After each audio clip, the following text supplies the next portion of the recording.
So students, आज हम पढ़ेंगे वाइटामिन के हवाले से। आज हमारा लेक्चर है वाइटामिन्स। इसकी हम डिफिनीशन करेंगे कि वाइटामिन्स क्या है। इसके हम टाइप्स पढ़ेंगे, fat soluble, water soluble vitamins. फिर फैट सॉल्युबल्स में कौन कौन से वाइटामिन आते हैं, वाटर सॉल्युबल में कौन कौन से वाइटामिन आते हैं। हर एक वाइटामिन के हम सोर्सेज पढ़ेंगे, फूड सोर्सेज हम पढ़ेंगे, और इसके अलावा इसके फंक्शंस क्या है, फंक्शंस हम पढ़ेंगे हर एक वाइटामिन का, हमारी बॉडी में इसके क्या क्या फंक्शंस है, ठीक है ना। और इससे क्या एबनॉर्मेलिटी हो सकती है, वाइटामिन की कमी या ज़्यादती की वजह से कौन कौन सी एबनॉर्मेलिटीज़ अकर होती है हमारी बॉडी में, ये सारी चीज़ें आज हम पढ़ेंगे, ठीक है।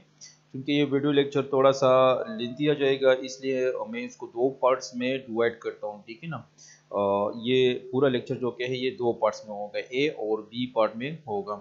सो वाइटामिन्स की तरफ आते हैं कि वाइटामिन्स क्या चीज़ है। पहले आप देख रहे हो स्क्रीन पर इसकी डिफिनीशन जो कि है, मैंने यहाँ पर लिखा है that vitamins जो कि हैं are organic compound that are required in low amounts but are essential for normal growth, metabolism and prevention of disease। Vitamins क्या है, ये ऑर्गेनिक कंपाउंड है। यानी पहली बात ये है कि ये ऑर्गेनिक कंपाउंड्स है, यानी प्रोटीन, कार्बोहाइड्रेट और लिपिड्स की तरह ये भी ऑर्गेनिक कंपाउंड्स है। That are required in low amounts. लेकिन ये है कि प्रोटीन और कार्बोहाइड्रेट हमें ज़्यादा अमाउंट में चाहिए, लेकिन विटामिन जो कि है ये हमें लो अमाउंट में चाहिए। एंड आर, लेकिन यानी चाहिए तो लो अमाउंट में, लेकिन ये जो कि है एसेंशियल है, but are essential for normal growth, body के नॉर्मल ग्रोथ के लिए, बॉडी के मेटाबॉलिज्म के लिए, और डिजीज की प्रिवेंशन के लिए ये हमारे लिए चाहिए। सो विटामिन क्या है, vitamin are organic compound that are required in low amounts but are essential for normal growth, metabolism and prevention of disease. So vitamin जो कि है इसके फूड सोर्सेज क्या है, फूड सोर्सेज जो कि है ये फ्रूट्स में पाए जाते हैं, फ्रूट्स। इसके अलावा वेजिटेबल है, मिल्क है, होल ग्रेन्स है, ब्रेड है, ठीक है ना, सीरियल्स है एंड लिग्यूम्स है, यानी जो जितने ये दालें वगैरह है, ठीक है ना, इन सब में पाया जाता है। Unlike carbohydrate, fats and proteins, vitamins do not provide energy यानी कैलोरीज। ये याद रखिए कि कार्बोहाइड्रेट, फैट्स और प्रोटीन हमारे बॉडी को एनर्जी प्रोवाइड करती है, ठीक है ना। लेकिन विटामिन जो कि है, विटामिन जो कि है it do not provide energy to our body, ये हमारे बॉडी को एनर्जी प्रोवाइड नहीं करते, ठीक है ना। ये अदर फंक्शंस के लिए रिक्वायर्ड होती है, एंजाइम के फंक्शन के लिए, मेटाबॉलिज्म के लिए, ठीक है ना। So vitamins do not provide energy to our body. Functions क्या है बॉडी में, help regulate the many chemical process in the body. हमारे बॉडी में बहुत ज्यादा ऐसे केमिकल प्रोसेस है जिसको विटामिन जो कि रेगुलेट रखता है। There are 13 different vitamins known to be required each day for good health. इन 13 डिफरेंट टाइप्स ऑफ विटामिन्स हैं जो हमारे डेली लाइफ में हमारी गुड हेल्थ के लिए ज़रूरी है कि हम इसको रोज़ाना ले लें। Vitamins are separated into two types, यानी इसके मेन पेयर दो टाइप्स है, एक फैट सॉल्युबल और दूसरा जो कि है वाटर सॉल्युबल विटामिन, ठीक है। एक फैट सॉल्युबल हो गया, एक वाटर सॉल्युबल विटामिन हो गया, यानी ये इसके दो टाइप्स है। सो दोनों टाइप्स हम पढ़ेंगे, फैट सॉल्युबल विटामिन ही पढ़ेंगे कि इसमें कौन कौन से विटामिन आते हैं, इसकी क्या क्या फंक्शंस है, और वाटर सॉल्युबल विटामिन भी हम पढ़ेंगे। सबसे पहले हम आते हैं फैट या fat and water soluble vitamin की डिफिनीशन की तरफ आते हैं कि ये दोनों जो टाइप्स है विटामिन्स के, इसमें क्या डिफरेंस है। फैट सॉल्युबल, और इसमें कौन कौन से विटामिन्स आते हैं। फैट सॉल्युबल विटामिन्स में आता है चार विटामिन्स इसमें आते हैं। विटामिन ए आता है, vitamin D, vitamin E and vitamin के। यानी फैट सॉल्युबल विटामिन्स में चार विटामिन आते हैं, विटामिन ए, डी, ई और के, ठीक है ना।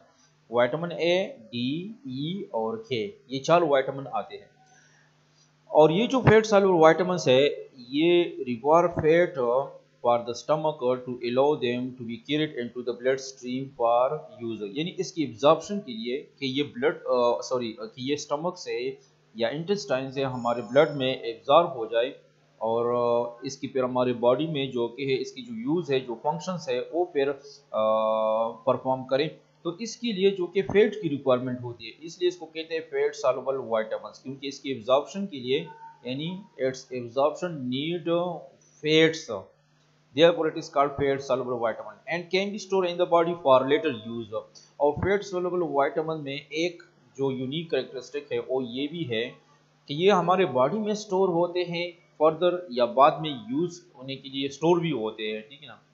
ये स्टोर भी होते हैं हमारे बॉडी में ताकि इसका फर्दर जो कि है या बाद में इसकी यूज हो सके। लेकिन जो वाटर सॉल्युबल विटामिन होते हैं वो स्टोर नहीं होते, वो डायरेक्ट जो कि है फिर इसकी एक्सक्रीशन होती है, लेकिन इसकी एक्सक्रीशन नहीं होती, ये स्टोर होते हैं हमारी बॉडी में, ठीक है। और इसकी एब्जॉर्प्शन के लिए फैट्स जरूरी होती है, जबकि वाटर सॉल्युबल विटामिन इसकी एब्जॉर्प्शन के लिए वाटर जरूरी होता है, ठीक है। Fat soluble water soluble vitamin की तरफ आते हैं तो इसमें दो विटामिन आते हैं, एक विटामिन सी और दूसरा जो विटामिन बी कॉम्प्लेक्स है। यानी ये चार जो के हैं ये फैट सॉल्युबल थे और ये दो जो के हैं ये वाटर सॉल्युबल विटामिन है। Vitamin A, D, E and के ये चार फैट सॉल्युबल थे, इसकी एब्जॉर्प्शन के लिए फैट जरूरी होता है और ये बॉडी में स्टोर भी होते थे। जबकि विटामिन सी और विटामिन बी कॉम्प्लेक्स ये वाटर सॉल्युबल विटामिन है, ठीक है ना। इसके लिए वाटर की जरूरत होती है for absorption and easily absorb होता है in fast through the body as waste, और फिर ये बॉडी से इसकी एक्सक्रीशन भी होती है, ये स्टोर नहीं होता है, ठीक है ना। इसलिए इसको बार बार लेना चाहिए। विटामिन सी और बी कॉम्प्लेक्स जो के हैं इसकी चूंकि हमारे बॉडी में स्टोर नहीं होते तो इसलिए हमें रोजाना के हिसाब से और बहुत ज्यादा इसको लेना चाहिए, ठीक है। जबकि vitamin A, D, E and के जो कि हमारे बॉडी में स्टोर होते हैं तो इसको अगर आप मतलब आपने अक्सर देखा होगा विटामिन डी के जो टेबलेट्स या जो ओरल ड्रॉप्स या इंजेक्शन जो आते हैं, ठीक है ना, तो वो आपने देखे होंगे कि मंथली या वीकली आप एक ही टेबलेट यूज करते हैं क्योंकि ये हमारी बॉडी में स्टोर होते हैं, ठीक है ना। तो इसकी अगर रोजाना इनटेक ना हो सके तो इसकी कोई बात नहीं। लेकिन विटामिन सी और विटामिन बी कॉम्प्लेक्स जो कि ये बॉडी में स्टोर नहीं होते, ये एक्सक्रीट होते हैं, इसलिए इसको जो कि रोजाना लेना चाहिए। तो ये दो किस्म के विटामिन थे। इसमें कौन कौन से विटामिन आते हैं, एब्जॉर्प्शन किस तरह होता है, कौन बॉडी में स्टोर होता है और कौन स्टोर नहीं होता है। अच्छा, अब आते हैं फैट सॉल्युबल विटामिन की तरफ। Fat soluble vitamins, any vitamin that are soluble in fats are called fat soluble vitamins. हर वो विटामिन जो फैट में सॉल्युबल होता है इसको कहते हैं fat soluble vitamin. They can store in our body for some time, यानी कुछ वक्त के लिए स्टोर होता है, ठीक है ना। यानी ज्यादा अरसे के लिए स्टोर नहीं होता है, थोड़ी सी वक्त के लिए स्टोर, थोड़ी सी अरसे के लिए स्टोर होता है हमारी बॉडी में।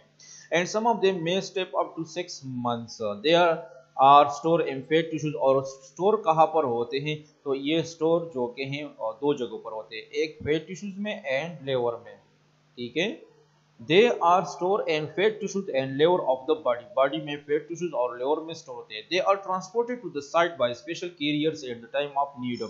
यानी ये इन दो जगहों पर यानी फैट और फैट टिश्यूज जिसको एडिपोज टिश्यूज या एडिपोसाइट सेल जो होते हैं इसमें स्टोर होता है और लेवर में। और फिर जब इसकी नीड होती है, इसकी ज़रूरत होती है, तो फिर इसको उस साइट की तरफ या नीड साइट की तरफ इसको ट्रांसपोर्ट किया जाता है स्पेशल कैरियर के थ्रू। यानी इसके लिए स्पेशल कैरियर्स होते हैं जिसके थ्रू ये टारगेट साइट तक जो कि इसकी ट्रांसपोर्टेशन होती है। यानी फैट टिश्यूज और लेवर से टारगेट जगह तक जो कि इसकी केयरिंग होती है स्पेशल कैरियर्स के थ्रू जो कि इसकी ट्रांसपोर्टेशन होती है। सो वाटर सॉल्युबल विटामिन जो के हैं water soluble vitamins, these vitamins any vitamin that are easily dissolved in water, they are not stored in the body, they are easily excreted। यानी वही पुराने बातें हैं, after circulation in the body में जब इसकी सर्कुलेशन हो जाती है तो फिर ये एक्सक्रीट हो जाती है and can be taken regularly to avoid vitamin deficiency. और जिस तरह मैंने आपको पहले बताया था, सो इसको रेगुलर लेना चाहिए ताकि इसकी डिफिशिएंसी बॉडी में आकर ना हो। एंड विटामिन सी और विटामिन बी कॉम्प्लेक्स ये दोनों जो के हैं ये वाटर सॉल्युबल विटामिन है, ठीक है। वही बातें रिपीट हो गए, ठीक है। अब a deficiency of vitamins may be primary dietary in origin। यानी डिफिशिएंसी जो के हैं विटामिन्स की अगर हमारे बॉडी में डिफिशिएंसी आती है तो इसकी डिफिशिएंसी जो कि दो किस्म की होती है। एक होती है प्राइमरी। प्राइमरी क्यों होती है, अगर डाइट में हम विटामिन को कम लेते हैं तो इसको यानी प्राइमरी डिफिशिएंसी होगी। सेकेंडरी जो के है क्यों होती है, सेकेंडरी जो के है secondary because of disturbance intestinal absorption, या तो विटामिन की एब्जॉर्प्शन में डिस्टर्बेंस आ जाता है, या एब्जॉर्प्शन ठीक होता है लेकिन इसकी ट्रांसपोर्टेशन में मसला आ जाता है, ठीक है, या ट्रांसपोर्ट भी होता है, एब्जॉर्प्शन भी होता है, लेकिन टिश्यू में जो इसकी स्टोरेज है इसमें प्रॉब्लम आता है, ठीक है ना, या इसकी जो मेटाबॉलिक कन्वर्जन है, ठीक है ना, यानी ज़ाहिर बात है विटामिन भी मेटाबॉलिक पाथवे से जो कि इसको गुजरना पड़ता है, अगर इसकी मेटाबॉलिक कन्वर्जन जो कि ये ठीक नहीं है, यानी इन चार मसले की वजह से अगर विटामिन में कोई कमी आ जाती है हमारी बॉडी में तो इसको कहते हैं सेकेंडरी डिफिशिएंसी। प्राइमरी क्या है, अगर हम खुराक में नहीं लेते हैं तो ये प्राइमरी हो गया। अब अगर हम खुराक में लेते हैं और फर्दर इसकी एब्जॉर्प्शन या ट्रांसपोर्ट या स्टोरेज या मेटाबॉलिज्म में कोई मसला है तो फिर इसको कहते हैं सेकेंडरी डिफिशिएंसी, इसको कहते हैं। यानी प्राइमरी और सेकेंडरी में आपको जो कि है फर्क जो कि ये वाज़ेह होना चाहिए। नेक्स्ट स्लाइड की तरफ बढ़ते हैं। अब हम एक एक विटामिन को हम पढ़ेंगे। पहले जो कि फैट सॉल्युबल विटामिन, जो फैट सॉल्युबल विटामिन में 4 विटामिन है, ए डी ई एंड के। सबसे पहले हम विटामिन ए पढ़ेंगे। हम सबसे पहले विटामिन ए पढ़ेंगे। Vitamin A जो कि है was the first fat soluble vitamin identified in 1913. It is also यानी 1913 में पहली बार इसकी आइडेंटिफिकेशन हुई थी। It is also called retinol. इसको retinol भी कहते हैं। Vitamin A is also called retinol भी इसको कहते हैं। This name was given because it participate in the function of the retina of eye.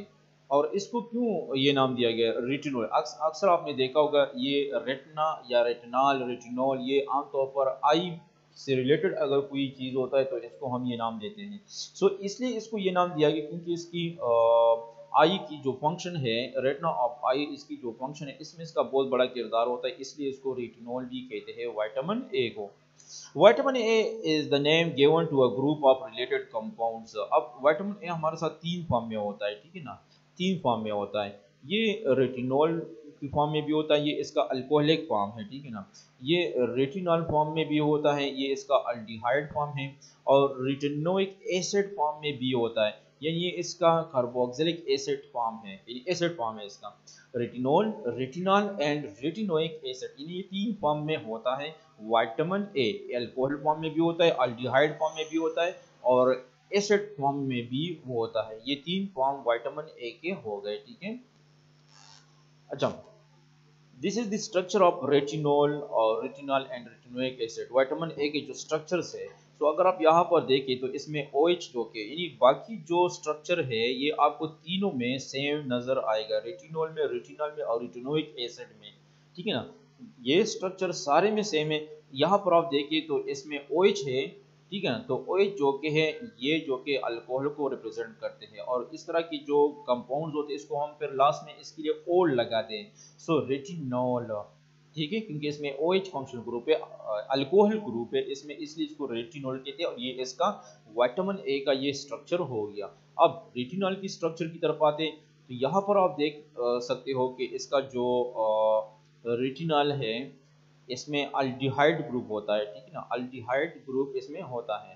तो यहाँ पर आप देख सकते हो ये अल्डिहाइड फंक्शनल ग्रुप इसमें आकर है, यानी बाकी स्ट्रक्चर जो कि ये तीनों का सेम है, जिस तरह मैंने पहले बताया था कि बाकी स्ट्रक्चर सबका सेम होगा, यहाँ पर ये जो कि है अल्डिहाइड फंक्शनल ग्रुप है, तो इसके लिए हम फिर AL लगाते हैं, इसलिए इसको कहते हैं रेटिनॉल, इसको कहते हैं, ठीक है। अब रेटिनोइक एसिड की तरफ आते हैं। अब ये आपको बिल्कुल क्लियर नजर आ रहा है, इसमें कोई मुश्किल बात नहीं है, ठीक है, बाकी स्ट्रक्चर तो तीनों की तरह से, अगर आप तीनों को एक ही स्लाइड में ओपन करें तो फिर आपको नजर आएगा कि ये बाकी स्ट्रक्चर सबका सेम है, ठीक है ना, सिर्फ इसका जो फंक्शनल ग्रुप है ये डिफरेंट होता है। ये COOH आपको नजर आ रहा है। अब ये आपके लिए तो बहुत ज़्यादा ईजी है कि COOH जो कि है ये केमिस्ट्री में कार्बोक्सिलिक फंक्शनल ग्रुप होता है, ठीक है ना, ये तो ये एसिड ग्रुप है, इसलिए फिर इसके लिए हम एसिड का नाम ओइक एसिड हम इसके लिए नाम के साथ अटैच करते हैं, तो ये है रेटिनोइक एसिड, ये बन गया। रेटिनॉल, रेटिनॉल और रेटिनोइक एसिड तीनों का बाकी स्ट्रक्चर सेम होता है, सिर्फ ये एक में OH ग्रुप है, दूसरे में अल्डिहाइड ग्रुप है, और तीसरी में COOH यानी एसिड ग्रुप पाया जाता है, बाकी स्ट्रक्चर सारा का सारा सेम है, ठीक है। ये विटामिन ए के 3 फॉर्म हो गए और तीनों के स्ट्रक्चर हो गए, ठीक है। अब इसके फूड सोर्सेज की तरफ आते हैं, विटामिन ए के फूड सोर्सेज की तरफ, तो dark green leafy vegetables, deep yellow and orange fruits, vegetables, liver, milk, cheese and eggs. These are the, ये आपके लिए बहुत ज़्यादा ईजी है, हम रोज़मर्रा डेली लाइफ में इसको यूज़ करते हैं, इसमें कोई चीज़ मुश्किल नहीं है। आपने फ्रूट्स भी देखे, वेजिटेबल्स के बारे में सुना है, वेजिटेबल्स भी जानते हो, लेवर, मिल्क, चीज़, एग्स, ठीक है ना। तो इन सारे ये फूड सोर्सेज है विटामिन ए के। फंक्शन किया है विटामिन ए के? सो विटामिन ए के हमारे बॉडी में बहुत ज़्यादा इंपॉर्टेंट और बहुत इंटरेस्टिंग जो बहुत ज़बरदस्त फंक्शन है इसके हमारे बॉडी में। एक ये है कि स्किन और हेयर के लिए जो कि हैं यूज़ होते हैं। दूसरा ये कि नाइट विजन में जो कि हेल्प देता है नाइट विजन में, and play a roles in developing strong bones, bones और टीथ को ये स्ट्रॉन्ग बनाता है। इसके अलावा विटामिन ए जो कि सेल ग्रोथ के लिए ज़रूरी होता है। और ये जो लास्ट फंक्शन आपको नजर आ रहा है ये है इम्यूनिटी में, इम्यूनिटी का इसका बहुत बड़ा रोल है। तो ये फंक्शंस है विटामिन ए के हमारे बॉडी में। अब इसकी डिफिशियंसी से कौन से डिजीज या डिसऑर्डर हमारे बॉडी में आते हैं? सो पहला नंबर के early manifestation of vitamin A deficiency is empire vision, यानी विजन जो कि इसमें इम्पेयरमेंट आएगा, ठीक है ना, विजन जो कि इसमें मसला आएगा। And particularly reduce light, night blindness जिसको कहते हैं, यानी जो डिम लाइट में, या आपने देखा होगा कि जो शाम के वक्त जो लाइट होता है, जो डिम लाइट होता है, इसमें जो कि है ये आमतौर पर जो कि है डिस्टर्ब हो जाता है बंदे का। इसको कहते हैं नाइट ब्लाइंडनेस, इसको कहते हैं, ठीक है ना, इसको कहते हैं नाइट ब्लाइंडनेस। तो इसकी एक वजह क्या है? इसकी मेन वजह क्या है? विटामिन ए है।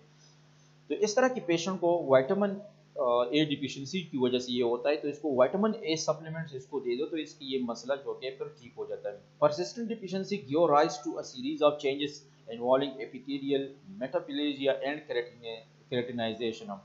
एपिथेलियल जो कि है इसके हवाले से दो मसले आते हैं अगर विटामिन ए की डिफिशिएंसी हमारे बॉडी में अगर होती है, एक मेटाप्लेजिया और दूसरा केराटिनाइजेशन है, ठीक है। अच्छा स्टूडेंट्स, तो ये मेटाप्लेजिया और केराटीन जो कि हैं, मेटाप्लेजिया और केराटीन, मेटाप्लेजिया किसे कहते हैं? मेटाप्लेजिया जो कि है ये एपिथेलियम, तो आप लोगों को पता है कि जो हमारे बॉडी के जो कवरिंग सेल्स है, जो स्किन या दूसरे टिश्यूज को जो कि हैं बाहर से या अंदर से जो कि है इसको कवर करते हैं, तो इसको कहते हैं एपिथेलियल या एपिथेलियम इसको कहते हैं, ठीक है ना। जो फर्दर आप हिस्टोलॉजी में पढ़ेंगे इसको डिटेल में, ठीक है ना, इसके टाइप से फिर एपिथेलिया के। सो एपिथेलियल मेटाप्लेजिया किसे कहते हैं? एपिथेलियल मेटाप्लेजिया इसको कहते हैं, मेटाप्लेजिया जो कि है ये एक पैथोलॉजिकल कंडीशन है जिसमें क्या होता है कि एपिथेलियम जो कि है ये मुकम्मल जो कि है एक फॉर्म से दूसरे फॉर्म में चेंज हो जाता है। अक्सर आप लोगों ने देखा होगा जो स्मोकिंग जो लोग है, स्मोकिंग इंडिविजुअल्स है, जो लोग स्मोकिंग करते हैं, तो इसकी वजह से इसकी क्या होती है कि जो ट्रिकिया या जो ब्रोंकाई है इसकी जो एपिथेलियम है ये मुकम्मल एक फॉर्म से दूसरे फॉर्म में कन्वर्ट हो जाता है, इसको कहते हैं मेटाप्लेजिया। सो विटामिन ए की डिफिशियंसी की वजह से एपिथेलियम की मेटाप्लेजिया अकर हो जाता है, यानी एक फॉर्म से दूसरे फॉर्म में चेंज हो जाता है। और केराटिनाइजेशन किसे कहते हैं? एपिथेलियम में जब एपिथेलियम जो होता है इसमें अगर केराटिन प्रोटीन्स जो के हैं केराटिन एक प्रोटीन होती है, अगर इसकी डिपोजिशन अकर हो जाए इसको कहते हैं केराटिनाइजेशन। तो एपिथेलियम पर इफेक्ट पड़ता है, मतलब ये है कि विटामिन एक तो विजन पर जो के हैं इफेक्ट होता है इसका, दूसरा एपिथेलियम को इस एपिथेलियम में चेंजेस लाते हैं, और दो किस्म के चेंजेस लाते हैं, एक केराटिनाइजेशन और दूसरा एपिथेलियम का मेटाप्लेजिया अकर होता है। मेटाप्लेजिया और केराटिनाइजेशन क्या, ये मैंने आप लोगों को समझाया। और कौन से डिफिशियंसीज है? The most devastating changes occurs in the eyes and are referred to as xerophthalmia. In vitamin A की जो आईज पर जो ये बहुत ज़्यादा इस तरह के चेंजेस है विटामिन ए की डिफिशियंसी की वजह से आई पर जो कि है इफेक्ट है, एक तो विजन पर हो गया और दूसरा ये कि आई जो कि ये ड्राई हो जाता है, ड्राई आई जो कि है इसको कहते हैं, इस कंडीशन को कहते हैं ज़ीरोफ्थल्मिया, इसको कहते हैं ज़ीरोफ्थल्मिया। ज़ीरो जो कि ये ड्राई के लिए यूज होता है, यानी आई जो कि ये ड्राई हो जाता है। फर्स्ट ज़ीरोसिस कंजक्टाइवा, यानी आई का जो कंजक्टाइवा है ये ड्राई हो जाता है। buildup of protein depress in small opaque plugins, यानी जो bited spots है, and eventually erosion of the roughened corneal surface with softening and destruction of the cornea, यानी केराटोमलेशिया जो कि है, एंड टोटल ब्लाइंडनेस आकर हो जाता है। यानी आराम आराम से जो कि है फिर क्या हो जाता है कि कंजक्टाइवा जो कि ये ड्राई हो जाता है, ठीक है ना। इसके बाद जो कि केराटिन डेब्रिस जो कि हैं इसकी एक्युमुलेशन होती है, और ये जो कि है स्पॉट्स की शक्ल में ये नज़र आता है, ठीक है। इसको कहते हैं बाइटार्ड स्पॉट्स इसको कहते हैं। और फिर क्या हो जाता है कि कार्नियल जो सरफेस है, कार्निया जो कि है ये इफेक्ट हो जाता है, इसकी जो सरफेस होती है ये रफ हो जाती है, ठीक है ना। And with softening and destruction of the cornea, यानी फिर जो कि है सॉफ्टनिंग इसकी हो जाती है, सॉफ्ट हो जाता है, और फिर इसकी यानी कार्निया की फिर डिस्ट्रक्शन हो जाती है। इसको कहते हैं केराटोमलेशिया इसको कहते हैं। और फिर लास्ट इसका क्या है कि टोटल ब्लाइंडनेस अकर हो जाता है। So this is one of the condition which occurs due to the vitamin A deficiency। और इसका जो लास्ट रिजल्ट है वो क्या है, blindness, complete blindness, total blindness होता है कि पहले आई जो कि ड्राई हो जाता है, फिर स्पॉट्स केराटिन डेब्रिस जो कि है ये प्रोड्यूस हो जाते हैं, और फिर जो कि कार्निया जो कि ये रफ हो जाता है, और फिर जो कि ये कार्निया सॉफ्ट और फिर कंप्लीट डिस्ट्रॉयड हो जाता है, फिर टोटल ब्लाइंडनेस अकर हो जाता है। So this all is due to the deficiency of vitamin A. Vitamin A की 4th नंबर डिफिशिएंसी की तरफ आते हैं कि कौन सा कंडीशन रहता है, epithelium lining the upper respiratory passage and urinary tract is replaced by keratinizing squamous cells in squamous metaplasia। यानी क्या होता है कि जो हमारा अपर रिस्पायरेटरी ट्रैक है जिसमें नोज, फेरिंक्स और लेरिंक्स आते हैं, ठीक है ना। तो जो अपर रिस्पायरेटरी ट्रैक है और जो यूरिनरी ट्रैक है जिसमें यूरेटर, यूरिनरी ब्लैडर और यूरेथ्रा आता है, यूरिनरी ट्रैक। सो इसको जो एपिथेलियम ने इसको कवर किया है, यहाँ पर जो एपिथेलियम पाया जाता है, सो ये एपिथेलियम कंप्लीटली रिप्लेस हो जाता है केराटिनाइज स्क्वेमस सेल्स में, केराटिनाइज स्क्वेमस सेल्स में। It is a type of epithelium, ठीक है ना, यानी केराटिनाइज स्क्वेमस एपिथेलियम में कन्वर्ट हो जाता है। और इसको कहते हैं स्क्वेमस मेटाप्लेजिया इसको कहते हैं। ये मेटाप्लेजिया जिसको मैंने आपको पहले ही आपको बताया था कि जिसमें एपिथेलियम कंप्लीटली एक फॉर्म से दूसरे फॉर्म में कन्वर्ट हो जाता है, तो यहाँ पर स्क्वेमस मेटाप्लेजिया इसको कहते हैं, यानी स्क्वेमस फॉर्म में ये कन्वर्ट हो गया और केराटिन प्रोटीन जो कि है इसकी डिपोजिशन हो गई, इसलिए इसको कहते हैं केराटिनाइज स्क्वेमस एपिथेलियम या स्क्वेमस मेटाप्लेजिया इस कंडीशन को कहते हैं।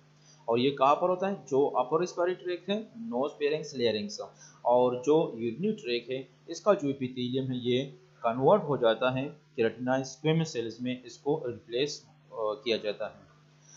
Another very serious consequence is immune deficiency। और लास्ट जो है विटामिन ए की डिफिशिएंसी की वजह से इम्यून सिस्टम भी डिस्टर्ब हो जाता है। विटामिन ए जो डिफिशिएंसी है, it cause bones abnormalities and growth retardation, यानी बोन्स की एबनॉर्मलिटी भी कॉज करता है और इससे जो ग्रोथ है इसकी रिटार्डेशन होती है, यानी ग्रोथ जो कि है ये स्टॉप हो जाता है। Also causes loss of appetite, यानी बंदे को जो कि भूख नहीं लगता है, लॉस ऑफ एपिटाइट कॉज करता है। And increase susceptibility to viral infection, यानी इम्यून सिस्टम, यहाँ पर इम्यून सिस्टम की तरफ इशारा करता है कि जो वायरल इन्फेक्शन है फिर वो इंडिविजुअल या वो बंदा जो कि इजीली ससेप्टेबल हो जाता है वायरल इन्फेक्शन के लिए, वायरल इजीली उस पर अटैक कर सकता है, वायरल इन्फेक्शन इजीली उसको हो सकता है, ठीक है। अब विटामिन ए के बाद हम आते हैं विटामिन डी की तरफ, ठीक है ना। विटामिन डी की तरफ, ये भी फैट सॉल्युबल विटामिन है। फैट सॉल्युबल विटामिन में विटामिन ए आता है, डी आता है, विटामिन ई एंड के। इसमें हमने ए को पढ़ा, विटामिन ए को। अब विटामिन डी की तरफ आते हैं। Vitamin D major function of the fat soluble vitamin D is the maintenance of the adequate plasma level of calcium and phosphorus। यानी विटामिन डी का जो मेन फंक्शन है वो है कैल्शियम एंड फास्फोरस का जो लेवल है इसको मेंटेन करना। इसके अलावा जो है कैल्शियम और फास्फोरस का जो लेवल है इसको मेंटेन करने के अलावा कौन से फंक्शंस है, मेटाबॉलिक फंक्शंस को रेगुलेट करता है, बोन मिनरलाइजेशन को जो कि है रेगुलेट करता है, और न्यूरोमस्कुलर ट्रांसमिशन काज करता है। यानी कैल्शियम और फास्फोरस की रेगुलेशन के अलावा ये 3 फंक्शंस भी है विटामिन डी के, मेटाबॉलिक फंक्शंस है, bone mineralisation and neuromuscular transmission, ये भी विटामिन डी के फंक्शंस है। Rickets in children whose epiphyses have not already closed, यानी बच्चों में जो कि है रिकेट्स काज करता है, ठीक है ना, रिकेट्स काज करता है, जिसमें क्या होता है कि जो एपीफेजेस है, यानी एपीफेजेस बोन का वो पार्ट है जो फ्री पार्ट होता है और इसमें ग्रोथ होता है। यानी अगर बच्चों में बोन की ग्रोथ होती है तो ये बोन के कौन से पार्ट में होती है, एपीफेजेस पार्ट में होती है, ठीक है ना। ऑस्टियोमलेशिया इन एडल्ट्स, इसके अलावा अगर विटामिन डी की डिफिशिएंसी आता है तो ये चिल्ड्रन में रिकेट्स, ठीक है ना, और एडल्ट में ऑस्टियोमलेशिया आकर होता है। And hypocalcemic tetany in extra cellular concentration of ionized calcium which is required for normal neural excitation and relaxation of muscles. और इसके अलावा हाइपोकैल्सीमिक टेटनी भी काज करता है, यानी इसमें क्या होता है कि जो मसल्स होते हैं इनकी इनवॉलंटरी मूवमेंट वगैरह जो कि हैं काज होती है कैल्शियम की लो लेवल की वजह से, ठीक है, क्योंकि extra cellular concentration of ionized calcium which is required for normal neural excitation and relaxation of muscle, क्योंकि कैल्शियम ही ionized कैल्शियम ही एक ऐसा आयन है जो नॉर्मल जो न्यूरल एक्साइटेशन है और जो मसल्स की जो रिलैक्सेशन है वो काज करता है। तो अगर कैल्शियम्स की कमी आ जाती है तो इस वजह से फिर मसल जो के हैं इस ये जो कि इफेक्ट हो जाते हैं, तो इसको कहते हैं हाइपोकैल्सीमिक टेटनी, इसको कहते हैं, ठीक है। तो ये भी विटामिन डी की डिफिशियंसी की वजह से होती है। Normal reference range for circulating 25 OHD, ये 25 OHD जो के हैं ये विटामिन डी का जो के हैं एक फॉर्म है विटामिन डी का। 25 OHD जो के हैं विटामिन डी का जो कि एक फॉर्म है। विटामिन D3 इसको कहते हैं, आमतौर पर इसको विटामिन D3 कहते हैं, ठीक है। This is the vitamin D3, vitamin D3 इसको कहते हैं 25 OHD। सो और ये मेजर जो सर्कुलेटिंग फॉर्म है, ये विटामिन का सर्कुलेटिंग फॉर्म है विटामिन D3 जो कि है, या 25 OHD भी इसको कहते हैं, ये विटामिन का सर्कुलेटिंग फॉर्म है, ठीक है ना। एंड इसका जो नॉर्मल रेंज है वो कितना है, वो 2200 नैनोग्राम पर ml है, ठीक है ना। 20 से लेकर 100 तक नैनोग्राम पर ml इसका नॉर्मल रेंज है। Concentration of less than 20 nanogram पर ml constitute vitamin D deficiency. तो अगर ये 20 नैनोग्राम पर ml से कम हो जाए, ये विटामिन D3 जो इसका सर्कुलेटिंग फॉर्म है विटामिन डी का, ये याद रखिए विटामिन डी का जो सर्कुलेटिंग फॉर्म है वो है विटामिन D3, या इसको 25 OHD भी इसको कहते हैं, ठीक है। और अगर ये इसका जो रेंज है, अगर ये 20 नैनोग्राम पर ml से कम हो जाए तो फिर ये विटामिन डी की डिफिशियंसी काज करता है। अच्छा, इसके क्या काजेस है, विटामिन डी की डिफिशियंसी क्या काजेस है इसके। सो विटामिन डी की डिफिशियंसी के काजेस ये है। सबसे पहला क्या है, डाइट डिफिशियंसी, यानी अगर हम इसको डाइट में सही नहीं ले रहे। लिमिटेड एक्सपोजर टू सनलाइट, अगर सनलाइट को आपकी जो एक्सपोजिंग है या एक्सपोजर है वो कम है तो इस वजह से भी विटामिन डी की डिफिशियंसी अकर होती है, क्योंकि सनलाइट जो कि है it causes the formation of vitamin D in our body, हमारी बॉडी में विटामिन डी की जो फॉर्मेशन है ये काज करता है। तो अगर सनलाइट को जो एक्सपोजर है ये कम होता है तो इस वजह से विटामिन डी की डिफिशियंसी अकर होती है। और रीनल डिसऑर्डर की वजह से, यानी अगर किडनी का फंक्शन एबनॉर्मल है तो इस वजह से भी विटामिन डी की डिफिशियंसी अकर होती है। मॉर्फोलॉजी की तरफ आते हैं कि अगर विटामिन डी की डिफिशियंसी अकर हो जाती है तो फिर क्या हो जाता है। Basic derangement and both rickets and osteomalacia in excess of unmineralized matrix, ठीक है नी, रिकेट्स है और अगर ऑस्टियोमलेशिया है तो इन दोनों में क्या होता है कि जो अनमिनरलाइज्ड मैट्रिक्स है ये अकर होता है। मैट्रिक्स जो बोन मैट्रिक्स होता है इसकी मिनरलाइजेशन होती है, यानी कैल्शियम वगैरह इसमें डिपॉजिट हो जाते हैं, फिर वो स्ट्रांग हो जाता है। तो ये अनमिनरलाइज्ड मैट्रिक्स होता है, यानी मैट्रिक्स की या बोन मैट्रिक्स की मिनरलाइजेशन नहीं होता है, यानी इसमें कैल्शियम वगैरह डिपॉजिट नहीं होता है। रिकेट्स के बारे में हम पढ़ते हैं जो चिल्ड्रन में आकर होते हैं। Most common during the first year of life, यानी जो पहला साल होता है बच्चे का, तो इसमें आमतौर पर ये रिकेट्स आकर होता है। The gross skeletal changes depend on severity and duration of the process, यानी जो स्केलेटल चेंजेस है, स्केलेटल जो चेंजेस है यानी बोन पर या स्केलेटल पर कौन से चेंजेस है, तो ये डिपेंड करता है सिवियरिटी पर, यानी कितना सिवियर है, और ड्यूरेशन पर, ठीक है ना, सेवेरिटी और ड्यूरेशन पर डिपेंड करता है। And the stresses to individual bones are certain, या स्ट्रेसेस पर डिपेंड करता है कि मतलब जो इंडिविजुअल बोन है उस पर कितना स्ट्रेस है, ठीक है ना, तो ये इन चीज़ों पर डिपेंड करता है। During the non ambulatory stage of infancy non ambulatory stage क्या है, जिसमें बच्चा जो कि ये मूवमेंट नहीं कर सकता है, ठीक है ना, यानी अपनी जगह पर साकिन होता है, यानी इन्फेंसी में। The head and chest sustain the greatest stresses, तो इस दौरान सारा जो स्ट्रेस होता है बच्चे का ये हेड और चेस्ट पर होता है, ठीक है ना, हेड और चेस्ट पर। क्रेनियोटेप्स जो के हैं, क्रेनियोटेप्स के किसे कहते हैं, क्रेनियोटेप्स जो के है जो स्कल के बोन्स होते हैं ये सॉफ्ट हो जाते हैं और थिन हो जाते हैं, इसको कहते हैं क्रेनियोटेप्स। क्रेनियोटेप्स किसे कहते हैं, अगेन आई रिपीट, क्रेनियोटेप्स में क्या होता है कि जो स्कल के बोन्स होते हैं ये सॉफ्ट और थिन हो जाते हैं चिल्ड्रन के। Frontal bossing and a squared appearance to the head, और इस वजह से जो कि फ्रंटल क्या हो जाता है कि जो फ्रंटल बोन होता है वो फ्रंटल बोसिंग होता है एंड स्क्वेयर्ड अपीयरेंस। फ्रंटल बोसिंग किसे कहते हैं कि जो फ्रंटल बोन होता है वो बाहर की तरफ एक्सटेंड हो जाता है, ठीक है ना, तो इसकी जो पेशानी होती है जो फ्रंटल बोन होता है वो बाहर की तरफ थोड़ा सा निकला होता है, ठीक है ना। इस तरह के आपने फ्रंटल बोन देखे होंगे जो बाहर की तरफ जो कि थोड़े से बाहर की तरफ ओरिएंटेड होते हैं, तो इसको कहते हैं फ्रंटल बोसिंग जिसको कहते हैं। और ये बिल्कुल स्क्वायर अपीयरेंस देता है, जिस तरह स्क्वायर अपीयरेंस देता है, ठीक है ना, स्क्वायर यानी मुरब्बा जो शक्ल होता है ना, स्क्वायर शक्ल, इस तरह अपीयरेंस ये देता है हेड को, ठीक है।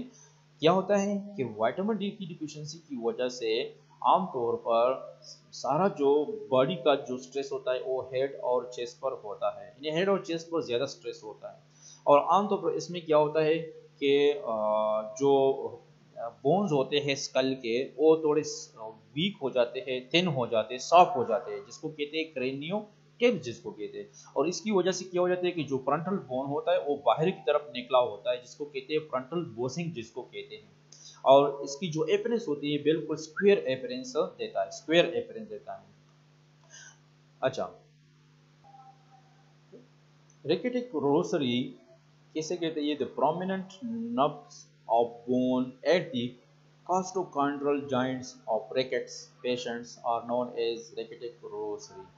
यानी इसमें क्या होता है कि कुछ इस तरह के प्रोमिनेंट नब्स होते हैं जो एराइज हो जाते हैं कास्टोकॉन्ड्रल जॉइंट से, ठीक है ना, इससे एराइज होते हैं, यानी जो रैकेट्स पेशेंट इसमें होते हैं, और इसको कहते हैं रैकेटिक रोसरी, इसको कहते हैं। Pigeon breast deformity, pigeon breast deformity इसको ये किसे कहते हैं, यानी इसमें जो ब्रेस्ट होता है इंडिविजुअल का यानी बच्चों का ये बाहर की तरफ निकला होता है, पिजन ब्रेस्ट डिफॉर्मिटी। यानी जो चेस्ट बोन होता है जिसको चेस्ट बोन कहते हैं, ठीक है ना, तो ये बाहर की तरफ जो कि है ये निकला होता है, तो इसको कहते हैं पिजन ब्रेस्ट डिफॉर्मिटी, इसको कहते हैं। ये जो चेस्ट बोन होता है ये बाहर की तरफ निकला होता है, इसको कहते हैं पिजन ब्रेस्ट डिफॉर्मिटी। ये भी विटामिन डी की डिफिशियंसी से आकर होता है। Ambulating child deformities are likely to affect the spine, pelvis and tibia। In non ambulating child में तो वो जो पहले हमने पढ़े, लेकिन अगर चाइल्ड एम्बुलेटिंग है, एम्बुलेटिंग का क्या मतलब है कि चाइल्ड इतना है कि ये एक जगह से दूसरी जगह जा सकता है, मतलब यानी मूवमेंट कर सकता है, ठीक है ना। तो इसकी जो डिफॉर्मिटीज है ये मोस्टली कौन कौन सी जगह, यानी उसमें तो आमतौर पर जो कि चेस्ट और स्कल बोन जो कि हैं, यानी जो नॉन एम्बुलेटिंग चाइल्ड था तो उसमें तो आप अगर आप देखें तो स्कल बोन्स और चेस्ट बोन जो कि हैं ये इफेक्ट हो जाते थे, ठीक है ना, यानी स्कल और चेस्ट बोन इफेक्ट हो जाते थे। लेकिन अगर आप एम्बुलेटिंग चाइल्ड में देखें तो एम्बुलेटिंग चाइल्ड में जो डिफॉर्मिटीज अकर होता है तो ये तीन जगहों को ज़्यादा टारगेट करते हैं, एक स्पाइन को, पेल्विस को और टीबिया को। यानी ये तीन बोन जो कि है मोस्टली इफेक्ट हो जाते हैं, स्पाइन, पेल्विस और टीबिया। इन जो स्पाइनल बोन होते हैं और जो पेल्विस बोन होता है या टीबिया होता है, ठीक है ना, तो ये ज़्यादा इफेक्ट हो जाते हैं। Lumbar lordosis and bowing of the legs, lumbar lordosis किसे कहते हैं, जो लंबर रीजन है स्पाइन का, जो लंबर रीजन है तो ये जो कि हम थोड़ा अंदर की तरफ इनवर्ट की तरफ ये इनवर्ट की तरफ ये वो होता है, ठीक है ना, अंदर जाता है, ठीक है ना। जो लंबर रीजन है, लंबर जो बोन्स है वर्टिब्री है ये अंदर की तरफ जाते हैं, इसको कहते हैं लंबर लॉर्डोसिस। अगर आप थोड़ा इसको गूगल पर इसकी इमेजेस जो इसकी पिक्चर्स है ये सर्च करें तो आपको बिल्कुल क्लियर हो जाएगा लंबर लॉर्डोसिस। इसमें क्या होता है कि इसमें जो कि है इनवर्ट की तरफ जो कि है लंबर रीजन या लंबर जो स्पाइन है ये इनवर्ट रीजन की तरफ ये मूवमेंट करते हैं।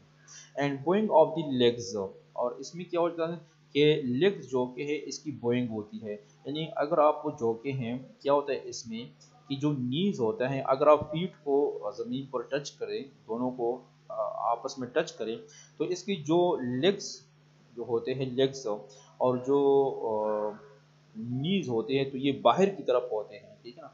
तो इन दोनों को आप थोड़ा सा यहाँ पर ज़रूरी तो ये था कि इसकी जो डायग्राम से मैं इसमें ऐड करता, लेकिन मैं भूल गया था। इस दोनों के जो वो है वो आप थोड़ा सर्च करें तो आपको क्लियर हो जाएगा कि लंबर लॉर्डोसिस में क्या होता है कि जो लंबर स्पाइन होते हैं ये इनवर्ट की तरफ जाते हैं, जिसको कहते हैं लंबर लॉर्डोसिस। और गोइंग ऑफ द लेग्स किसे कहते हैं कि जो नीज है लेग्स है ये बाहर की तरफ जो के हैं एक्सटेंड हो जाते हैं, बाहर की तरफ होते हैं, ठीक है। तो ये दोनों जो के हैं एम्बुलेटिंग चाइल्ड में आमतौर पर ये कंडीशन जो के हैं ये अराइज होते हैं। And added the lack of vitamin D deranges the normal bone remodeling that occurs throughout life। और एडल्ट में जो विटामिन डी की डिफिशियंसी है तो इससे बोन की जो डिरेंजमेंट होती है, बोन्स की जो एबनॉर्मलिटीज होती है ये आमतौर पर फिर थ्रू द लाइफ होते हैं, यानी सारी जिंदगी ये फिर होते हैं, यानी इसकी जो रिकवरी है फिर थोड़ा सा मुश्किल हो जाता है। Production the excess of persistent osteoid that is the characteristic of osteomalacia, ठीक है ना। और इसमें क्या हो जाता है कि जो ऑस्टियॉइड सेल्स होते हैं वो बहुत ज्यादा जो कि है इसकी एक्सेस अकर होती है, ठीक है ना। ऑस्टियॉइड जो कि कैसे कहते हैं, ऑस्टियॉइड जो कि है ऑस्टियॉइड ये बोन्स सेल्स के बोन सेल्स के अंदर वो मैट्रिक्स होता है, बोन मैट्रिक्स जो होता है जिसमें कैल्शियम वगैरह की जो डिपोजिशन होती है वो कम होता है, यानी अनमिनरलाइज्ड मैट्रिक्स होता है, ठीक है ना। ऑस्टियॉइड किसे कहते हैं, यानी वो बोन सेल्स होते हैं जिसके अंदर जो मैट्रिक्स होता है वो जो कि है अनमिनरलाइज्ड होता है, ठीक है ना। सो ये ऑस्टियोमलेशिया का ये एक करेक्टरिस्टिक्स है, ठीक है ना, कि जो बोन सेल्स होते हैं उसका जो मैट्रिक्स होता है तो वो अनमिनरलाइज्ड होगा और उसको कहते हैं ऑस्टियॉइड, इसको कहते हैं ऑस्टियॉइड, इसको कहते हैं ऑस्टियॉइड। So again I repeat, production the excess of persistent osteoid that is characteristics of osteomalacia. Bone is weak and vulnerable to gross fractures or micro fractures। तो इसमें फिर क्या हो जाती है, फाइनली क्या हो जाता है कि बोन जो के हैं ये वीक हो जाते हैं और फाइनली इसकी फ्रैक्चर हो जाती है या माइक्रो फ्रैक्चर्स हो जाते हैं, यानी बड़े बड़े फ्रैक्चर्स भी अकर हो सकते हैं या माइक्रो फ्रैक्चर्स भी हो सकते हैं, which are most likely to affect vertebral bodies and femoral necks. और आमतौर पर ये फ्रैक्चर कहाँ पर ज्यादा अकर हो जाते हैं तो वर्टेब्रल बॉडीज पर या फीमोरल जो नेक्स होता है, ये दोनों रीजन को जो कि ज्यादा टारगेटेड और ये दो रीजन ज्यादा टारगेटेड होते हैं इस तरह के पेशेंट में, ठीक है। इसमें कुछ बोन्स वगैरह की जब मैं नाम लेता हूँ तो ये आप लोगों ने एनाटॉमी पढ़ा है, ठीक है ना, तो इसलिए मैं इस पर ज़्यादा टाइम नहीं ले सकता हूँ, ठीक है ना। अगर वर्टेब्रल बॉडी है, फीमोरल है, ठीक है ना, पेल्विस कौन से बोन्स है, लंबर जो बोन्स है, जो स्पाइनल वो है, तो ये आप लोगों ने एनाटॉमी में पढ़ा है, वो स्केलेटन आपने पढ़ा है, ठीक है ना, तो इसलिए इस पर मैं ज़्यादा टाइम नहीं ले सकता हूँ, ठीक है। ये विटामिन डी भी हो गया, विटामिन ए हो गया, डी हो गया। अब विटामिन ई की तरफ आते हैं जो तर्ण हमारा फैट सॉल्युबल विटामिन है। So vitamin E, the term vitamin E describes a family of 8 antioxidants। असल में जो vitamin E है तो ये टर्म जो के हैं ये असल में जो के हैं 8 एंटीऑक्सीडेंट मॉलिक्यूल्स है, कंपाउंड्स है, इसके लिए ये टर्म यूज होता है। यानी विटामिन ई ये एक टर्म नहीं है, ये एक वर्ड नहीं है, ये वर्ड तो एक है लेकिन ये यूज होता है एक 8 एंटीऑक्सीडेंट के लिए, ठीक है ना। और इस 8 एंटीऑक्सीडेंट्स को हमने दो हिस्सों में तकसीम किया है, ठीक है ना, 4-1 और 4-2, ठीक है ना, यानी 4-4 में हमने इसको डिवाइड किया है और इसको हमने नाम दिया है 4 टोकोपिरोल्स और दूसरे को कहते हैं 4 टोको ट्राइइनोल्स इसको कहते हैं। और फिर ये फर्दर 4 टाइप्स होते हैं, यानी टोकोपिरोल्स भी alpha, beta, gamma and delta. In tocopherols alpha tocopherols, beta tocopherols, gamma tocopherols and delta tocopherols. यानी ये 4 किस्म के टोकोफिरोल्स हो गए, alpha, beta, gamma and delta. और इस तरह 4 जो के ये टोकोट्राइनोल्स है, ठीक है ना। तो टोटल कितने बनते हैं, 8 एंटीऑक्सीडेंट बनते हैं। और इस 8 एंटीऑक्सीडेंट को जो के है हम एक नाम हमने इसको दिया है और वो क्या है, vitamin E. Vitamin E is actually the name of 8 antioxidant। 4 टोकोफिरोल्स है और 4 टोकोट्राइइनोल्स है। और फिर ये 4 कौन कौन से हैं, अल्फा है, बीटा है, गेमा है एंड डेल्टा है, ठीक है ना। लेकिन 4 टोकोफिरोल्स है और 4 टोकोट्राइइनोल्स है, तो टोटल 8 बनते हैं। और इस 8 एंटीऑक्सीडेंट्स को जो के है फिर कहते हैं विटामिन ई, इसको कहते हैं vitamin E. Alpha tocopherol is the active form of vitamin E in the human body। और जो अल्फा टोकोफिरोल इन सब में, यानी ये जो 8 एंटीऑक्सीडेंट हमने पढ़े, तो इसमें जो ये है यानी जो अल्फा टोकोफिरोल है, ये एक्टिव फॉर्म है विटामिन ई का हमारे बॉडी में। यानी ह्यूमन बॉडी में विटामिन ई का जो एक्टिव फॉर्म है वो क्या है, विटामिन ई का एक्टिव फॉर्म वो है अल्फा टोकोफिरोल। ये सेंटेंस आप याद रखिए, ठीक है ना।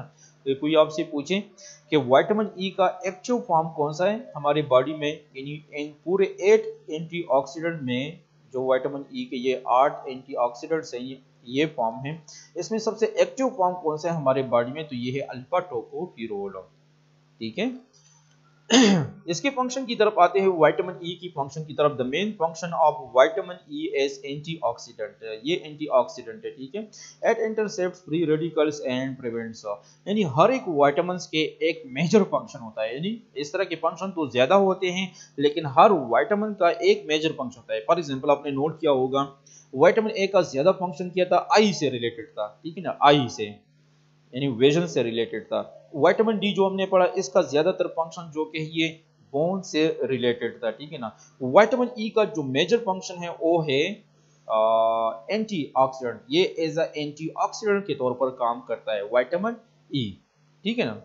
और इसके बाद जो विटामिन के आ रहा है, तो विटामिन के का जो फंक्शन है वो कोएगुलेशन से रिलेटेड है, ब्लड कोएगुलेशन काज करता है, ठीक है। ये इनके मेजर फंक्शंस है, ये तो आपको जरूर याद रखनी चाहिए, ठीक है ना। अगर बाकी फंक्शंस का आपको पता नहीं है तो ये इसके जो मेजर फंक्शन है, चारों के जो मेजर फंक्शन है, ये आपको कम से कम याद होना चाहिए।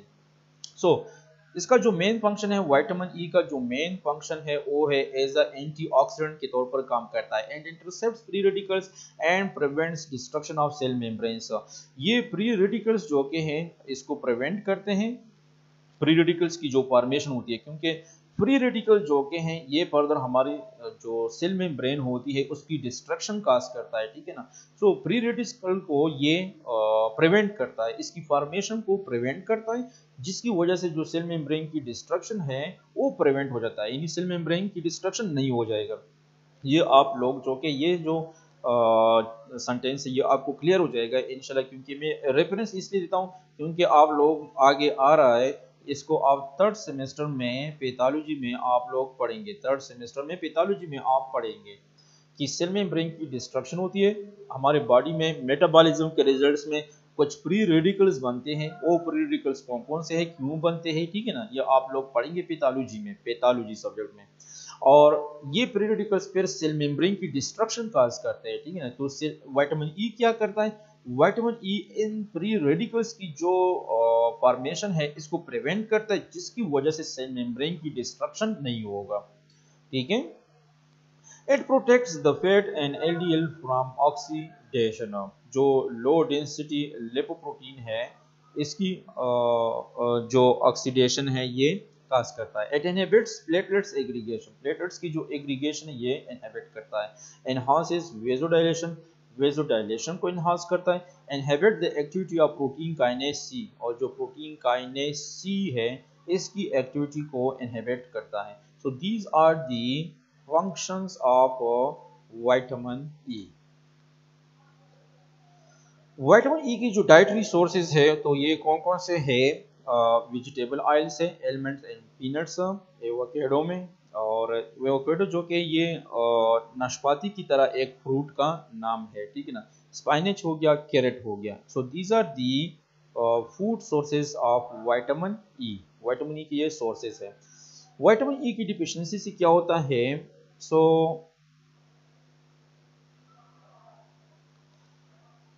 Severe vitamin E deficiency causes neurological symptoms, impaired coordination and muscle weakness। यानी न्यूरोलॉजिकल सिम्टम्स काज करता है, यानी न्यूरल इफेक्ट काज करता है और मसल्स को वीक करता है, ठीक है ना।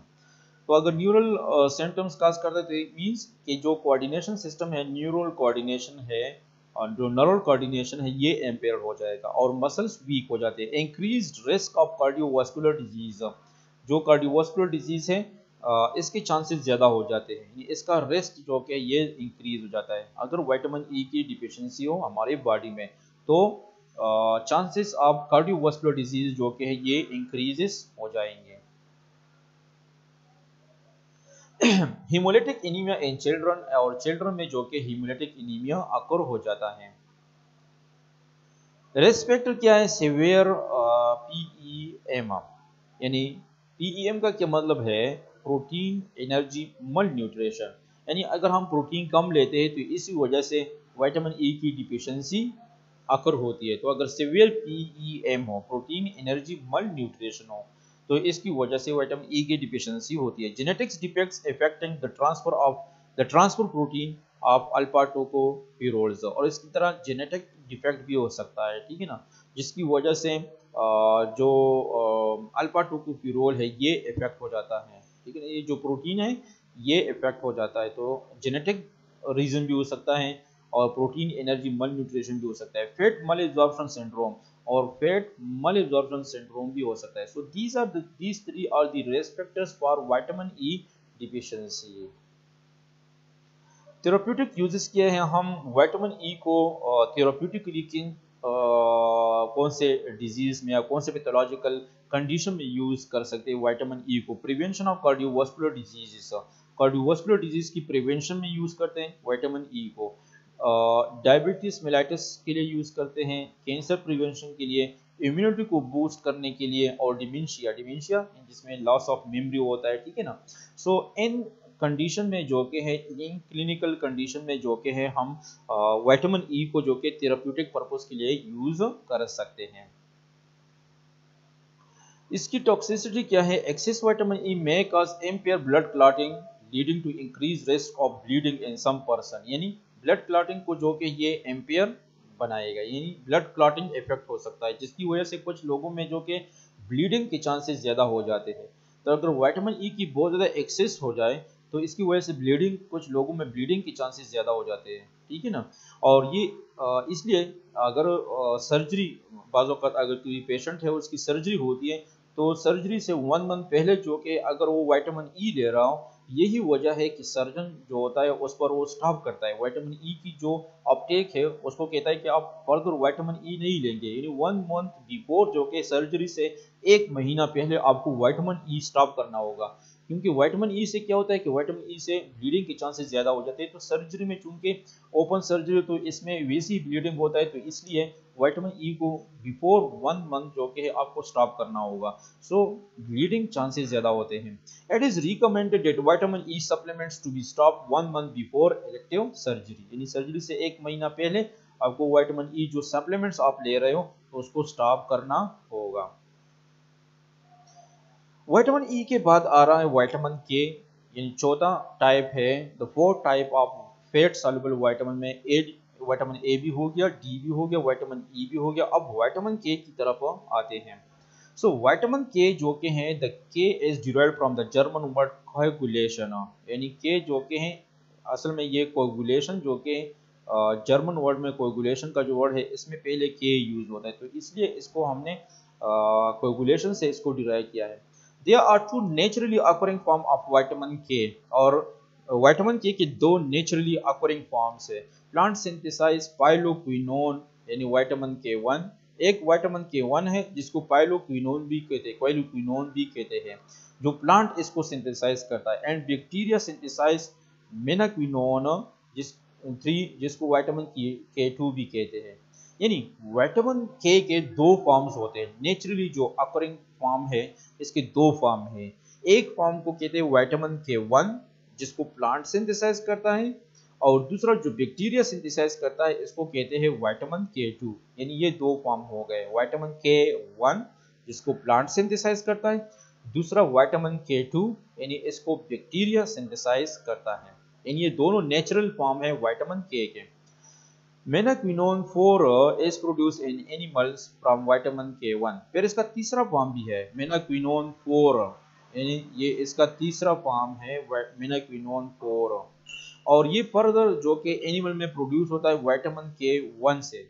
एक K1 हो गया, दूसरा K2 हो गया, तीसरा K1 है, सॉरी के जो मेनाक्विनोन 4 है जो K1 से प्रोड्यूस होता है एनिमल में, but its function is yet to be discovered. नहीं, इसका फंक्शन जो कि अभी तक डिस्कवर नहीं हुआ है, ठीक है ना, तो इसलिए इस पर जो कि रिसर्च जो कि जारी है।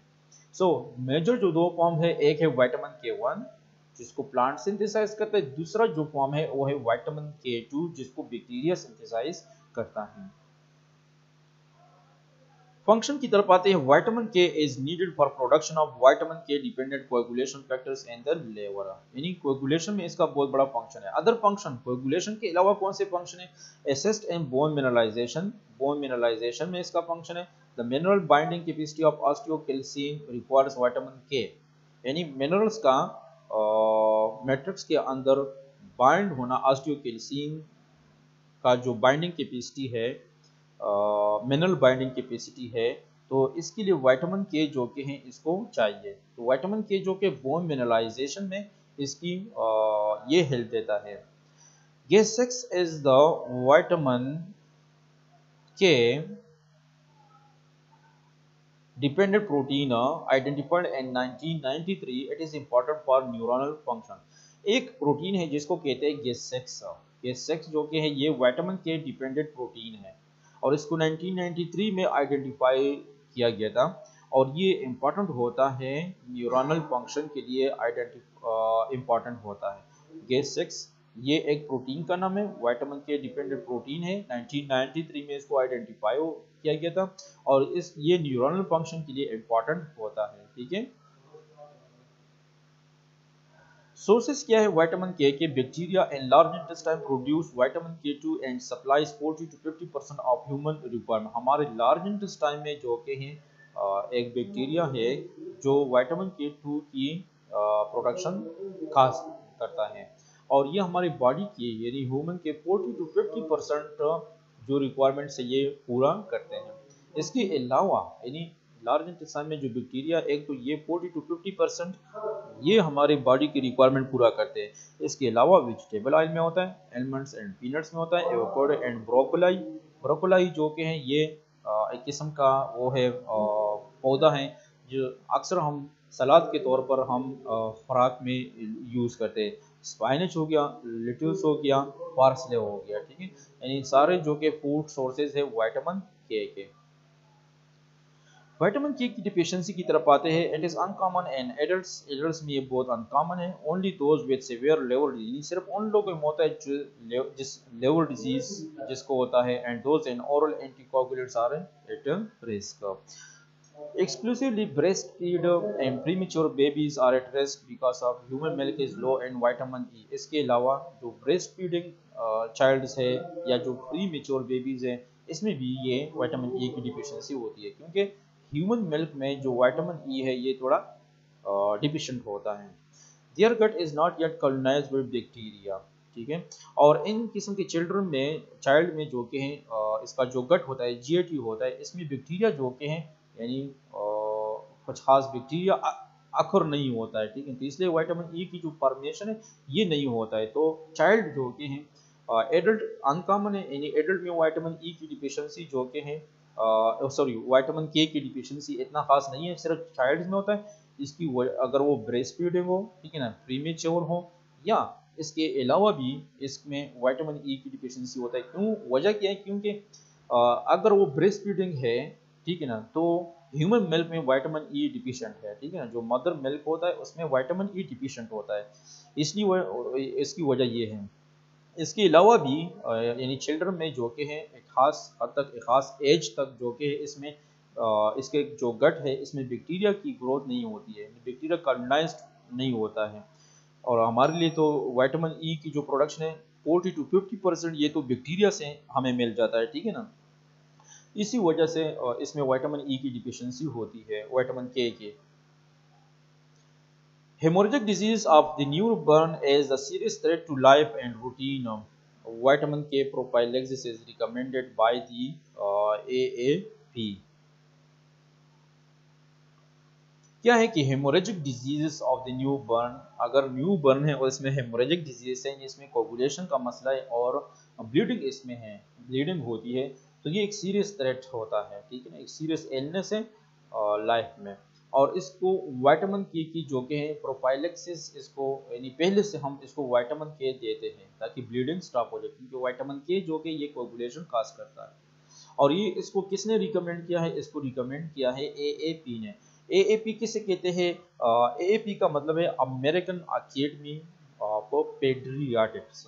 अमेरिकन अकेडमी ऑफ पेडियाट्रिक्स ने रिकमेंड किया है कि इस तरह की कंडीशन में अगर न्यू बर्न बेबी है, इसमें ब्लीडिंग हो, हेमोरेजिक डिजीज का मसला हो, तो इसको विटामिन के जो कि है रूटीनली इसको देना चाहिए, क्योंकि विटामिन के उसमें डिफिशिएंट होता है बच्चों में, तो इसको हम बाहर से फिर देते ताकि ये कोगुलेशन काज करे, स्पेशली इस किस्म की डिजीज में, हेमोरेजिक डिजीज में विटामिन के इसको देना चाहिए।